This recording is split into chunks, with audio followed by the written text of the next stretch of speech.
Welcome to the Emblazing Leaders Vodcast. I'm your hostess, Dr. Talisa Sullivan. Join me as we hear from leaders across diverse fields around the world. Well, good morning, Emblazing Leaders, and good morning to Charlotte Pullins. We are here for another episode of Emblazing Leaders with Dr. Talisa, and I'm super excited to have my new friend and colleague with us here today. Say good morning. Say good morning Good to morning, everyone. Yes. Okay. Here. Yay. Well, I'm happy to have you. I'm happy you answered the call. And I want to tell our Emblazing Leaders who we have today. So if you don't mind, I'd love to introduce you to our audience. Okay. All right. So Charlotte is Dr. Charlotte, let me say, forgive me. Dr. Charlotte Pullins is a results-driven organizational leader with deep expertise in learning and development, inclusion, and program management. She has 17 years of teaching experience. She's designed and led strategies that improve organizational performance, boost employee engagement, and foster inclusive workplaces, right? She is a skilled facilitator, a trusted advisor on leadership development and change management, and she has shared her insights at major conferences like National Charter Schools Conference and the National Association of Diversity Officers in K-12. And her nationally distributed guidance on teacher recruitment and retention created a major charter school finance company, which has been featured at these conferences. And she showcases this throughout her leadership and in the workforce optimization. She is just an organizational leader from Grand Canyon University. And she received her doctorate from Grand Canyon University. And she has a master's in leadership and administration from the University of Illinois, Chicago, and has a bachelor's in elementary education from Illinois State University. She also serves her community as a board member, commission chair, and nonprofit founder. She is committed to collaboration, innovation, and psychological safety. Dr. Pullins is passionate about empowering teams and transforming organizations through data-driven strategies. Oh my goodness, Emblazing Leaders, put your virtual hands together for Dr. Pullins. And we are blessed on this morning, afternoon, evening to have you. Wow. Just wow. You're welcome. I'm going to jump right in because leaders show up in all sizes, shapes, fashions, teacher leaders. We have educational organizational leaders. We have leaders of charter schools, charter, board members. How do you foster a culture of adaptability and resilience within your team during these times of uncertainty or change, during any time of uncertainty and change? First thing I think a leader needs to be, they don't need to be reactive. They don't need to be so quick to try to find a solution. I think leaders need to pause and breathe, because a lot of times these things that come up, you're trying to quickly find a solution. But I think that's a point where you should stop, assess. I like to use the ADDIE model. You assess the situation, you design, you develop, you implement, and you evaluate. So going through that, I think you need to just not try to take control. You need to pause. You have to see where you can fix or find a solution to a problem, and then go from there. Wow, you mentioned an acronym, excuse me, and I haven't heard the acronym. You said ADDIE, and I don't know if I said it's called ADDIE. Yeah. ADDIE, ADDIE. Is that correct? Yes. Okay, and it was, again, I wanted to analyze, design, develop, implement, and evaluate. Okay, good. Thank you. Thank you for pulling that out, because I was like, I haven't heard this before, and I love that. And I know that our audience can take that with them and expand on, ADDIE, which is an acronym. It sounds like to, give leaders strategies for, like pausing, which is what you mentioned earlier. You mentioned, pause and breathe. And so with the pause and breathe, they ADDIE. Right? Is that the way it goes? Yeah, they pause and breathe and they ADDIE. It's just a way of stepping back and trying to see what are the small parts that I can use to find a solution. I think we always try as leaders to rush in, and we panic and we need to find what is the best strategy. And I use the ADDIE strategy in order to find a solution to most problems.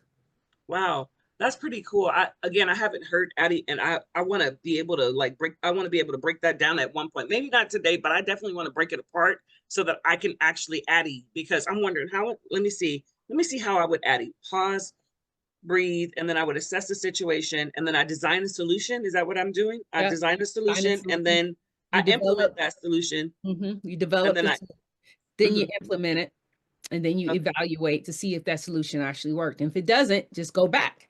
You do ADDIE again. You assess it, you design it, you develop a new way, you implement it, and then you evaluate. If that doesn't work, you go do it the same process again until you find the best solution. Just keep using that process. Wow, that's pretty cool. Thank you for that on this morning. Well, this is morning for us, but it might be Yeah. evening for someone across the nation or out of the country. I'm hopeful that they'll be watching us across the country and outside of the country as well. So thank you for that. One of the things that I wanted to do was talk about experiencing triumph. Um, we just asked about adaptability and in times of uncertainty and change. So I want to find out, I want to dig deeper into that. How, as you're looking to foster culture and change, what types of strategies might we talk about with our colleagues that can help them as they change course during some uncertain times? Are Okay. there any other strategies that you can think of? Um, I think when you come across when you have change, change is hard. Mm-hmm. It's difficult. People don't like change. Um, and anytime you change something, I think it's something you should do slowly. Mm-hmm. Not just that, two things. You do it slowly and you try to get others in to buy into that change. I think no one's going to buy into the change unless they intrinsically feel like it's going to help them. Mm-hmm. So that a lot of that is making people, number one, aware of the situation and the purpose, the reason behind the change. Why is this? How would this change help you? How would it make things better? What part do you play in it? A lot of times when people, when I'm in schools and there's a new initiative or there's some change, people are often resistant, especially if they weren't a part of understanding why the change was important. If they Right. weren't a part of making, giving a solution or making that change, helping or formulating that change, they're more resistant to actually implementing it in the classroom or wherever the school's setting is. So I think leaders need to incorporate those who the change affects. If it's students, students should be a part of it. If it's parents, parents should have a piece or part of it. If it's teachers, same thing, they should have a piece or part of it.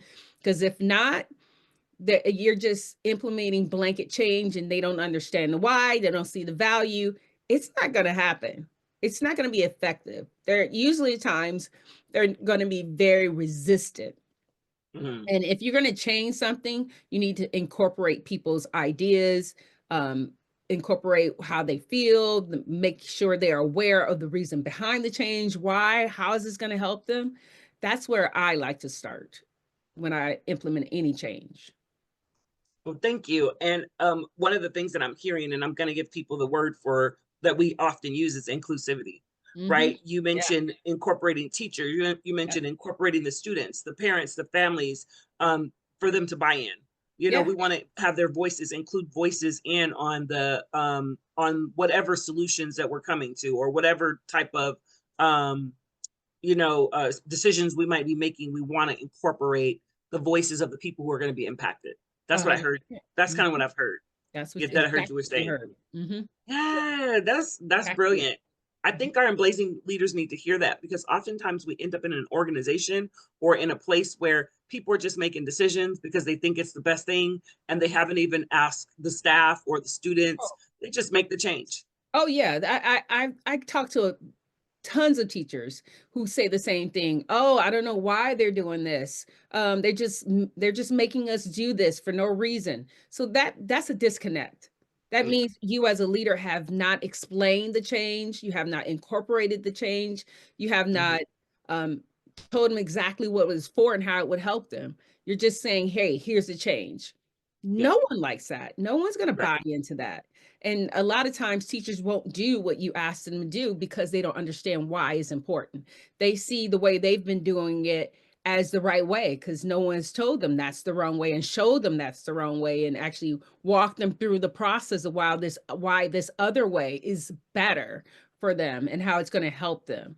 So I think that's the one thing that leaders can do is, like you said, they need to have people inclusive of in the decision making.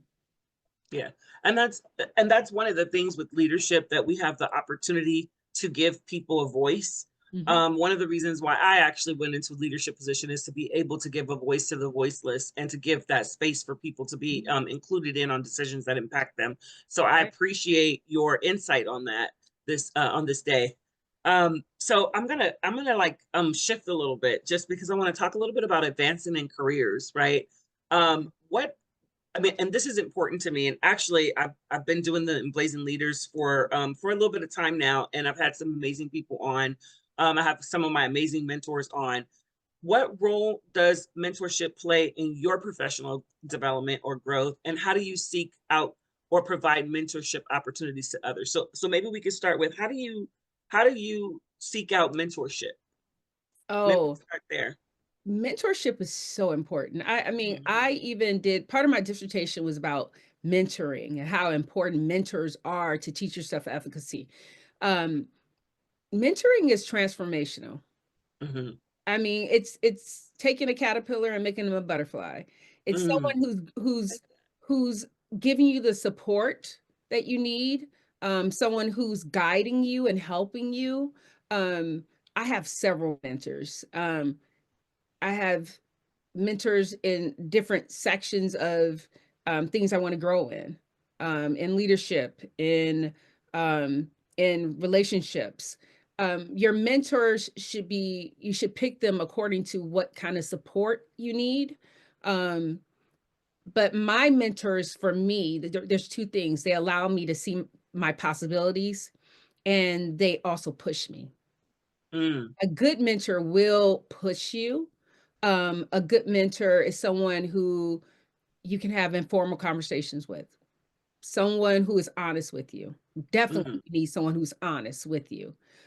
Someone you're not afraid to um, be vulnerable with and say, hey, I don't know how to do that. Yes. Can you help me? Um, mentors are there to help you grow. So I pick the people around me who I know who can help me in strategic areas that I need to grow in. And that's not a bad thing, Mhm. because they're lending their expertise to what you don't know. Um, so those are some of the things that I look for in my mentors, and I have several of them. I don't think anyone should have one mentor. You should have several mentors across different landscapes. Um, so that's what I go for when I find a mentor.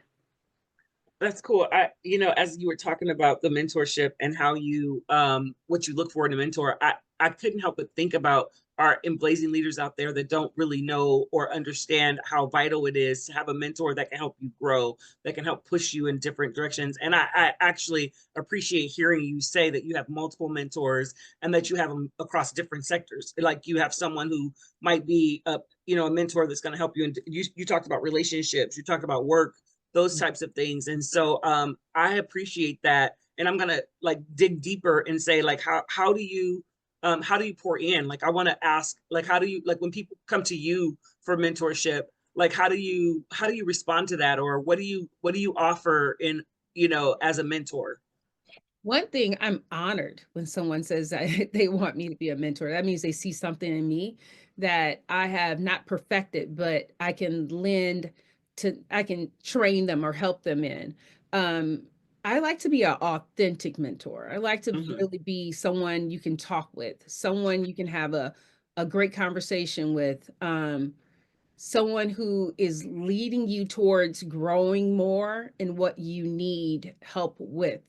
Um, I often, for me, I'm usually mentoring people, and I have one person I'm mentoring.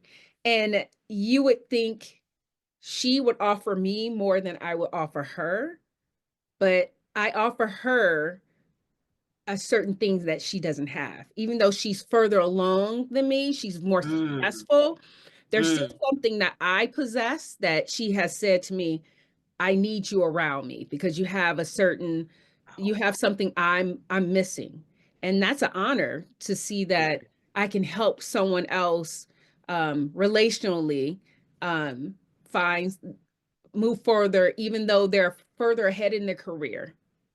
If you get what I'm saying. Yeah, I do. And that's interesting. I love hearing that. I don't want to cut you off, so I'm gonna let you keep going. Go ahead. I'm sorry. Yeah, but I like to be a support to people. I like to, just like for someone to help me see my possibilities, I like to help them see their possibilities. But just authentic conversations. I like to check on them just like they check on me. I think those are the things that help people grow, and just find a great mentor. You know what? I loved hearing you talk about having individuals that are further along in their careers, but that still find value in your mentorship. And that's important because when I talk about leadership, I think when most people talk about leadership, they're talking about an upward movement. When I speak of leadership, I don't necessarily mean leaders like, oh, I'm going to be a superintendent someday.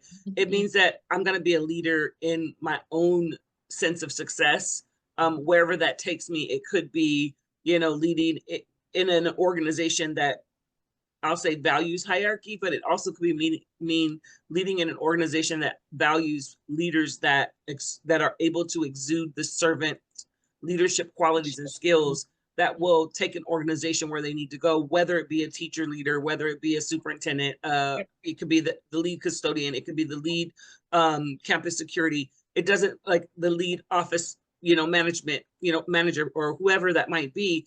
And so the reason why I bring that up is because, I want to know, like, what role does mentorship play in not necessarily upward movement, but that too, if that's what where the conversation goes. But what role does mentorship play in developing as a leader? As a leader, because servant leadership isn't about titles. Right. It's about serving others. It's about helping people grow. So just because someone's title is higher than yours doesn't mean you can't be a servant leader. That means, doesn't mean you can help them grow in other areas, because no one's perfect. No one has everything. And you have to know that there's a part of you that can help others grow. And in your way, you can support others who have higher titles. So that's one thing you got to think about when you mentor and when you're getting mentored. Yeah. Wow. Thank you. Thank you for that insight. I appreciate that. I'm going to go into the leadership insights. So what practices do you follow to ensure that your actions consistently align with your values and the principles of servant leadership? Reflection. Excellent. I like to reflect and check in on myself to see if I'm leading with purpose, if what I'm doing is building up others. I want to make sure I create environments where people feel like they're seen, they're heard. I want them to feel like they're supported. I think that ensures alignment of values. It allows people to grow. It allows people to grow beyond just data. And that's what I try to do. I try to find a way of ensuring there's purpose in what I do. Wow. That's brilliant. So thank you for that. I appreciate that. And I appreciate, just the idea that you can give us little golden nuggets of servant leadership and just giving us what it's not about. It's not necessarily about, higher titles or any of that, but it's about serving the population of individuals that you encounter on a daily basis. It may be people who report to you, people who don't report to you, could be parents, could be students. It's about serving the community. Right. So thank you for that. Yeah. So thank you for that. Before we go on, I do have a question about future forward, about leadership tips that I'm going to ask you about in a minute, but I want to dig back and I want to talk a little bit about teacher retention. What role could mentorship play in teacher retention? Oh, that's really important. I'm at a school I worked with last year. I developed a mentoring program for them, Mm, for especially for the new teachers, who not just new teachers, but new teachers to the school. Um, mm-hmm, because mentoring is so important to where how a person feels. Um, it makes them feel supported. It makes them mm-hmm, feel seen and heard, just like we said before. Um, but when you have a strong mentoring program, you can identify the needs of the teacher. mm, You can identify those needs before they become problems. Um, because if someone has a need and you don't address it, that's when people um, become panicky or worried about being in the school or teaching. So mentors need to be able to have authentic conversations. They need to be able to support.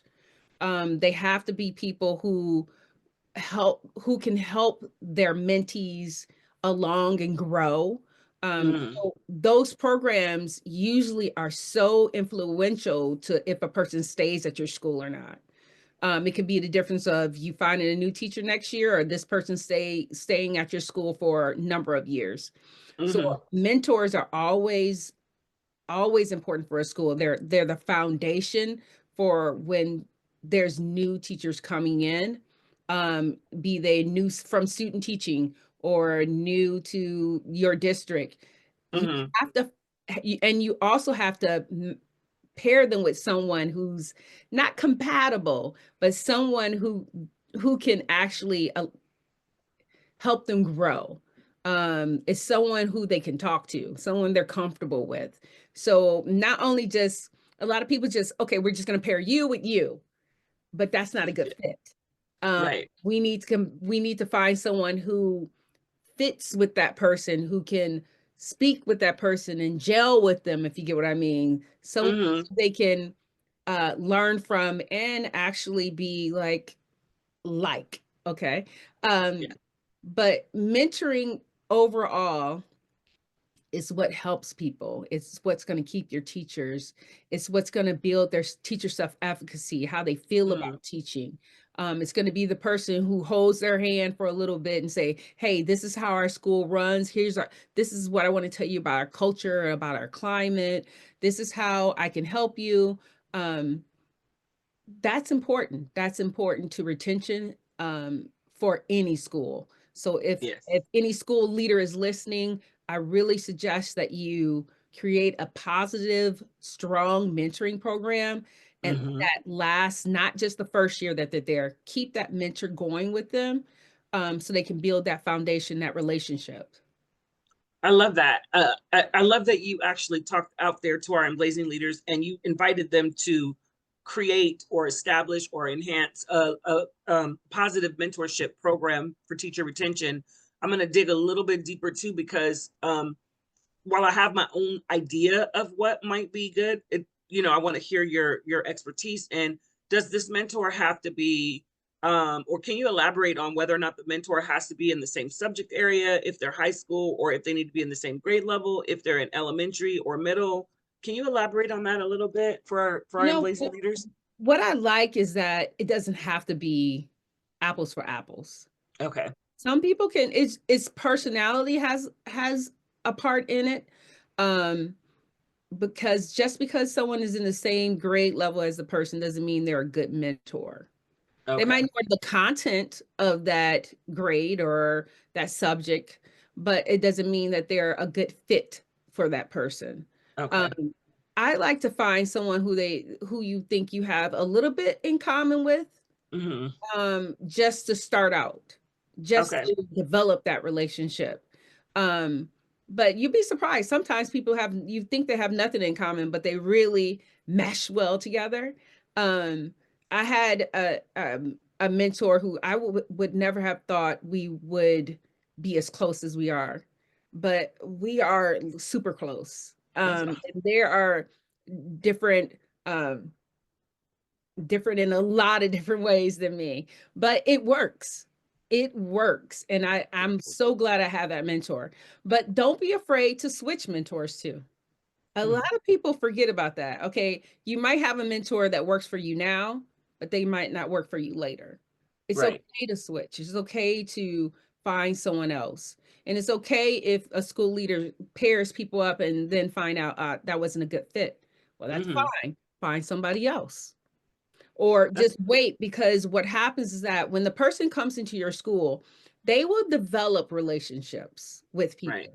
And once you see who they have a strong relationship with, you can say, hey, I know this person was your mentor the first semester, but we're going to do a switch. We're going to make this person your mentor. And that's okay. Okay. That's even better perceptions. That's understanding what's good for the person and who can speak to the person, who the person will listen to, so that they can grow. So don't be afraid to switch up. Don't be afraid to make a mistake in connecting people, and just make a switch later on. It's fine. Yeah, that's cool. This is really intentional. So I love that because it sounds intentional. And I know a lot of times with mentors, I've like fallen into it by happenstance. And but I hear the intentionality behind locating mentors that are either compatible, like, you know, personality wise, but doesn't necessarily have to be like the same grade level.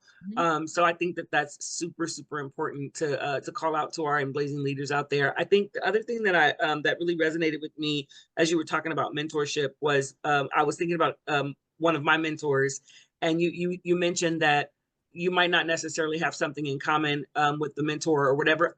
I have a mentor. It's not that we don't have a lot in common, but she thinks differently, you know, and because she thinks differently, I'm like, okay, I need her perspective. I don't always follow what she's telling me. and I want our Emblazing leaders to know out there that we may not follow, and we're not asking you to do what someone tells you to do. We're asking you to gain insight and to find out what are the best practices and what's the best course of action, that what experiences those people have had. And then we have to kind of create our own experiences. So sometimes my mentor might be saying, this is a great idea to XYZ. And I might be like, oh, thank you. And I'm like, I ain't doing that. But I get to choose that, you know? You Yeah. know? And that's fine. And that's fine. Yeah. You're not going to, I like the point that you're making. You're not going to always agree with your mentor. Right. You're not always going to take their advice. They're there to give you, like you said, a different perspective. Sometimes you'll take the advice, sometimes you won't. Sometimes you'll do it your way, and it's okay. A mentor is not there to make you a robot, a little mini one. They're there to, like you said, for you to gain insight, for you to gain experience and understanding, and a sounding board. A lot of times you just want to just tell them stuff or get stuff off your chest. It's okay. That's the best. That's the best, Dr. Charlotte. I'm going to tell you why that's the best, because sometimes I just want somebody to hear me. Yeah. And the best mentors, and I've had a few mentors that I'd be like, I got to leave that one where they are, because sometimes they want me to know how brilliant they are.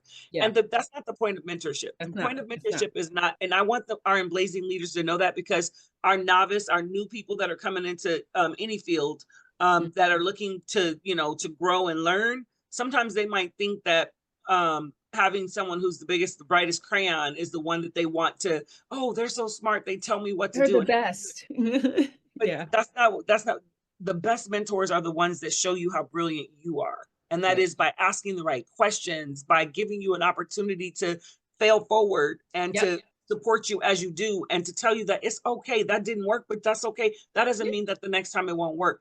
Those are the best mentors. So those are the ones that pour into you. Yes.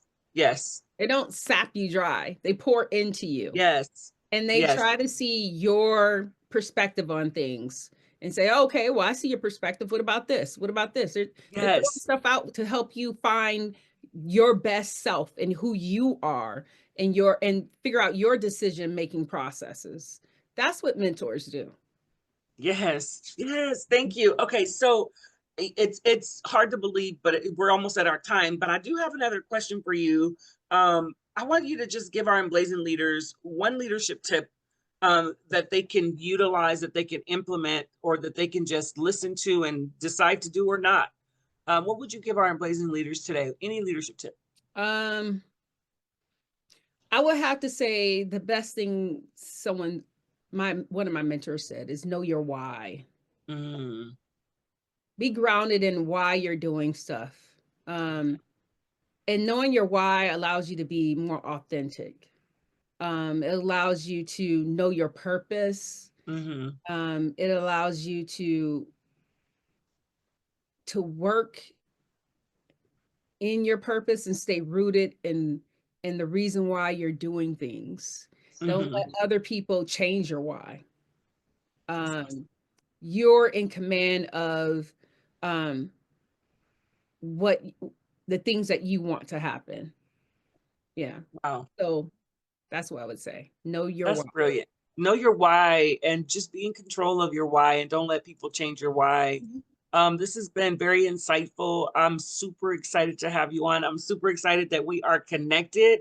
There's no getting away from here on. There's no getting away. We are truly connected and we will stay connected. So I appreciate you on today, Dr. Charlotte. And I'm just going to say, this is morning for us. It's probably afternoon or evening for someone else across the country and outside of the country, but I'm going to bid you a great morning, and we will definitely stay in contact. Yes, absolutely. Thank you for having me, Dr. Talisa. You're welcome.